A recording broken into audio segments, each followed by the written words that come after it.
کنگرسمانی امریکی لینسی گراهام جارک دن تکس کر گوت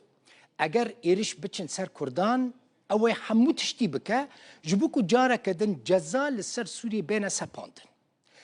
اندام کنگرس امریکا گراهام لسر حساب خواه پلاتفورما ایکس نویسند اگر حکومتا نو یا سوری لدیجی کردان لدیجی حسده هزا سربازی بکار آنی و لسوری و لحریم نه آرامی چه ببه دبیجه اگر ایرشا سربازی پیکات چه دست من به از بکم جبوکو جاره کدن و با آوه کی تنتر جزا لسر سوری بین فرس کرن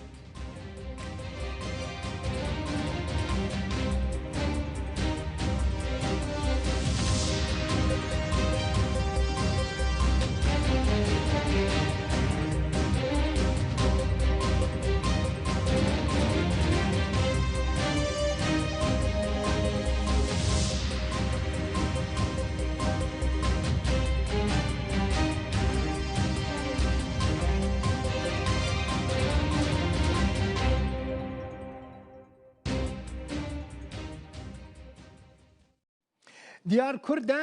ریوبر اوفیسا روداوی لواشنطن جو واشنطن لگلمنه دیار بخیراتی برینا من نوچه لینسی گراهام پیشکش کرد بیجه اگر ایریشی کردان و حسده بکن از ایوها بکم که جاره کدن جزاین قیصر لسر سوری بین سپاندن اف چاوات شروع وکرن و پیکوره یا نافتشت بله دل بخین بگمان یعنی دما سناتور لینسی گرام تشتکی وساد بیشی یعنی او دبیشی هر تشتک ده امکانات من دابید از بکم کو جزای سیزر و فکرینین یعنی اگر بیتو ایرشا ارتشا عربا سوریا او بردوام به سر کردان کو امریکا و کو هفیمانه که بهز خود بینید جدید داعشه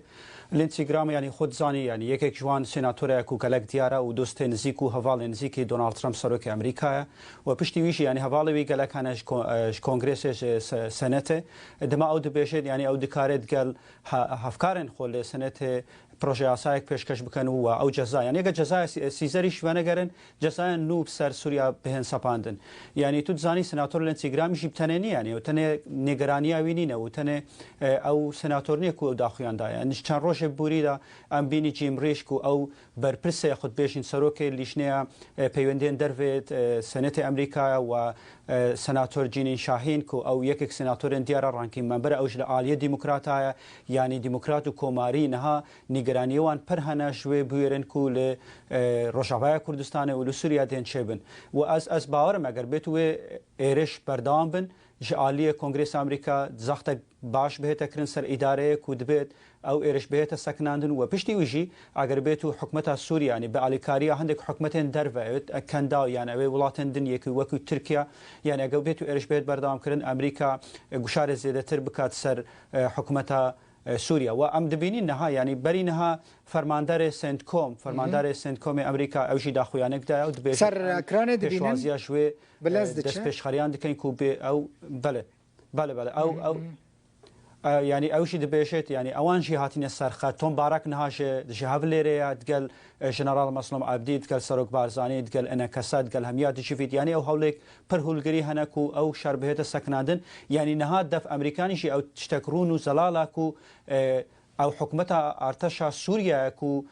پیشلکاریان چه دکات ارتشا سوریا کو ارشتکات سرها پیمان امریکا یعنی او نگرانی پر چه دبن فیره و سرعالیه کنگرس و سرعالیه ادارشی يعني نگرانی گلک زیده هنه يعني از باورم کو کشار زده تسر حکومت سوریا بهت کرن کو او ایرش بهت سکناندن اگر ایرش بردام ببن از باورم کو سناتور لینسی گرام او خود بهشت از هر تشتکی دستامن دا به بکین و اندام دینجی شهر دو عالیا يعني ديمقراط و كوماريا ام كوم بكين كو جزايندن وبگرن سر سوريا و از باورم يعني او تشتك مزن دبه ونها تگشنه گلک باش هيش عالي كونغرس امريكا يعني او زانيارين نراس او زانيارين كو عالي هندك لانه پشتوانکار حکومت دمکیا سوریا دین يعني او باور بها نایتکرن يعني تو زانی امریکا دبیشید ام گخونا دینا سرکردایان ولاتا چه دبیشین ام بری خود کینی اوان چه دکن سر عرده يعني بلا اوان هر اخافنک بیشین کو او بيجن أم مافيا كردا دين أم هر تشتك بو كردا باش بأم دكين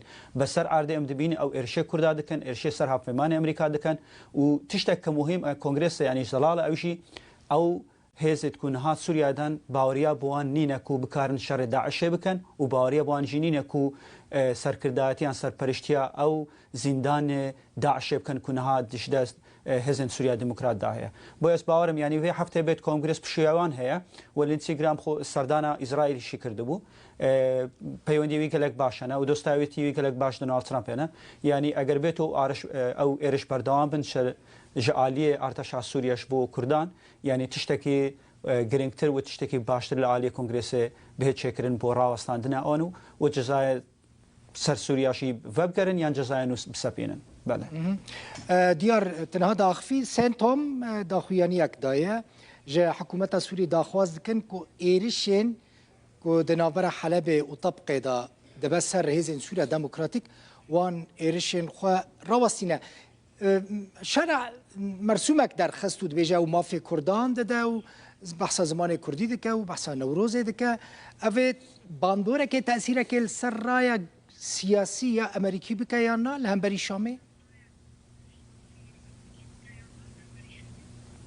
يعني باندورك وسانابن يعني امريكا يعني از خود قالك اندام كونغرس يعني اخف تيمه قال السناتور اخف تيمه برسا منش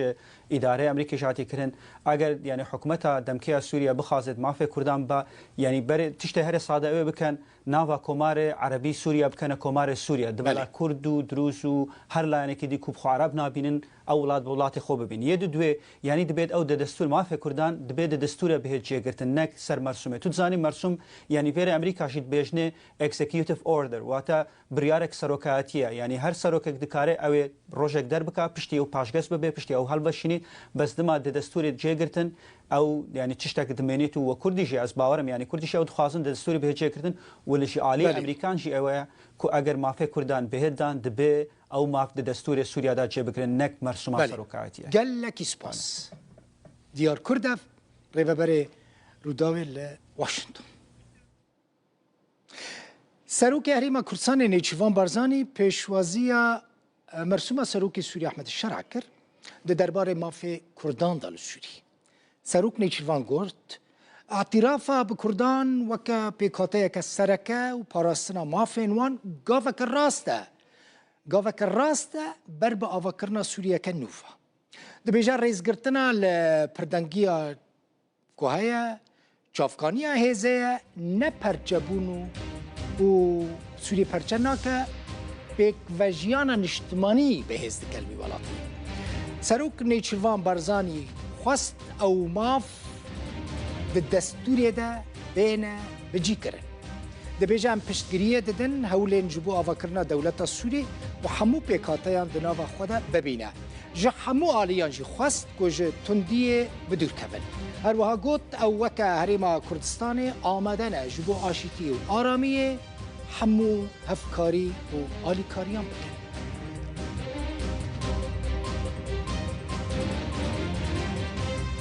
وإني إذا أتشرف اليوم أن أصدر مرسوما سروک دستلات آدمکی یا سوریه احمد شرع بریارنامه یک درکر کو گوتناوی مافین کردان مسوگرد که ناوروک خالن بریارنامه ین سرکه وهایا کرد بشکی بنگهین ان سورینا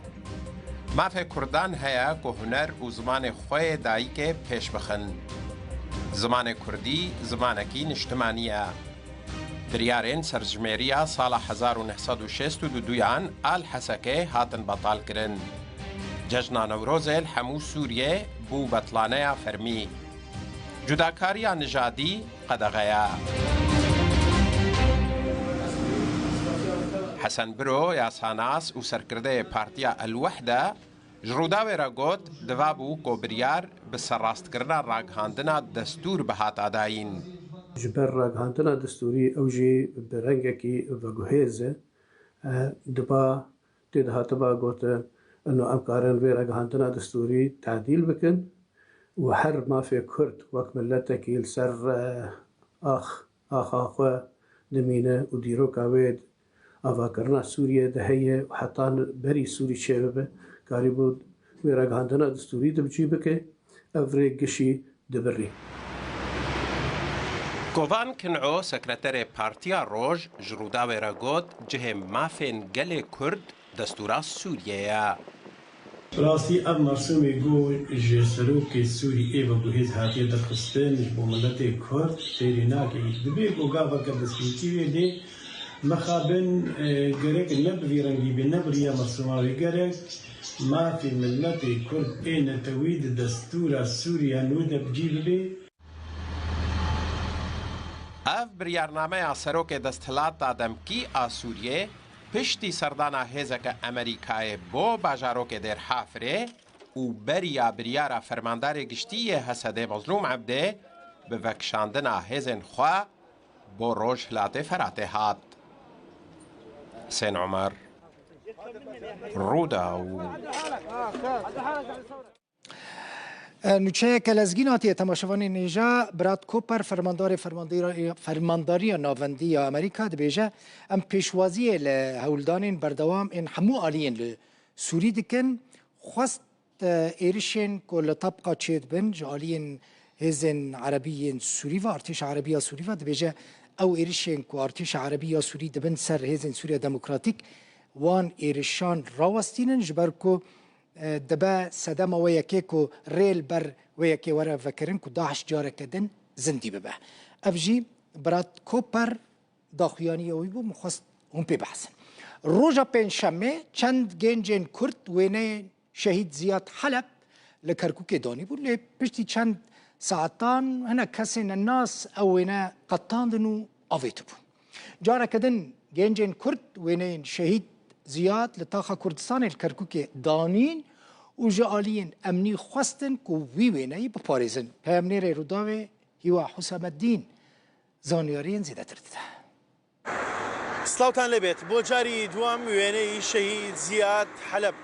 لا كركوك هالكرا داوي روجي بيان شما شماري جانج لسر أركي خوان وينيكي جوري شهيد زياد حلب يعني لا رجاي دركي كحولكي كركوكي بيداغوتريا دانابو دوای چەند کاژێرێک لەلایەن کەسانی ناسراوە وێنەکە دڕێنرا و ئەو ئاسنەشی کە وێنەکەی پێوە لێکێنرا بوو لێکرایە و فڕێدرا دوێنێ هەینی چەند گەنجێکی دیکە لەسەر ئەرکی خۆیان لە هەمان شوێن وێنەیەکی کەرکووکیان دانابوو کە لەسەرەوە ئاڵایەکی گەورەی کوردستان هەبوو هەر دوێنێ هەینی لەلایەن چەند کەسێکی ناساوە ئەو وێنەیەش لێکرایەوە ئێستا بۆ جاری دووەم لە گەڕەکی کوردستان لە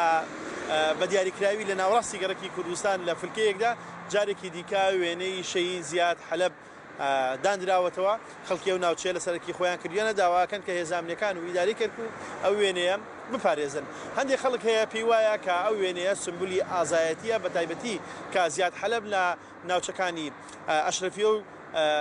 شێخ مەخسوود لە ڕۆژئاوای کوردستان ڕۆڵی گرنگی هەبووە لە پاراستنی کورد و لەوێ بە گیوارە ناوی دەرکردووە خۆی کەسێکی دکتۆرا بۆ فەرماندەیەکی ئازا و چاونەترس بووە تا ساتی شەهیدبوونی بەرگری لە ناوچەکەی کردووە پێیان وایە سمبولێکی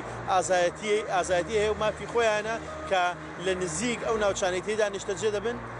دابدەن